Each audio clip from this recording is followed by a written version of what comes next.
मैं कहूंगा कि जीवन में बहुत बड़े अपराध हैं, लेकिन ये 5 पाप नहीं महापाप है। मैं गिना रहा हूं, आप लिखो। सोने की पाप नहीं है, महापाप है। स्वर्ण की बहुत बड़ा पाप। शिव महापुराण में ये गलती मत होना, नहीं चुरा लेना। यदि कहीं रास्ते में कहीं सोने की मिल भी गई है तो फेंक थोड़ी दो, क्या करोगे, उसको बेच दो और वो पैसा किसी ने कार्य में, उसको अपने घर में बिल्कुल भी प्रयोग में मत। किसी बेटी के विवाह में लगा दो, गौ माता की लगा दो, वो पैसा उसका या वो सोना आपके, सोने की चोरी या सोना मिला है आपको पड़ा हुआ मिला है, वो भी रखना बिल्कुल भी ठीक नहीं है। बिल्कुल में ग्रंथ के माध्यम। नंबर 2, मित्र के साथ में छल करना, कपट कर, ये पाप नहीं महापाप है। 50% में व्यापार शुरू हो जाते हैं और बाद में मित्र का पैसा खा जाता है, धोखा देता है। मेरा हाथ जोड़कर निवेदन है, कभी मित्र का पैसा। त्रिपुरा दैन की कथा में भगवान शंकर नारायण को बोले हैं, ये बात में आपको, जघन्य अपराध है, बहुत बड़ा अपराध है। इसलिए राम जी ने कहा था, जैन मित्र को होय दुखारी तेने ही बिलोकत पातक। एक बात मैं बोलूं, मित्र भाई से ज्यादा हो, मित्र कुटुंब खानदान से ज्यादा होता है।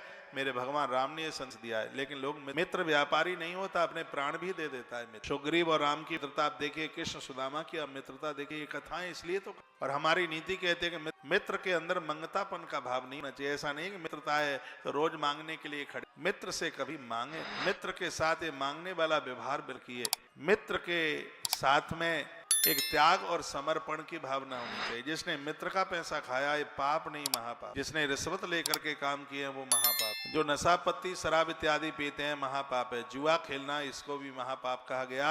लेकिन एक पाप का बाप है, वो सुन से महापुराण में वर्णन है, जो स्त्री पराये पुरुषों के साथ जुड़कर कुकर्म किया और जिन पुरुषों ने पराई नारियों के साथ में दुराचार किया, ये पाप नहीं, ये पाप का बाप है, ये पाप का बाप है। धरती पर वो लोग नारायण है, वो साक्षात नारायणी है जो अपराध।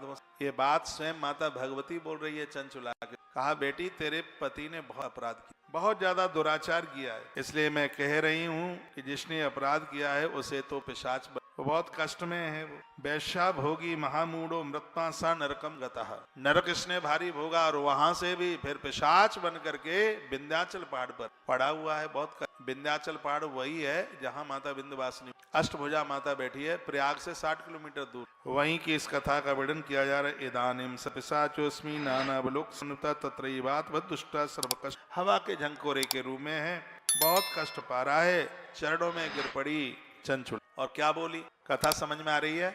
आ रही है? धन्यवाद।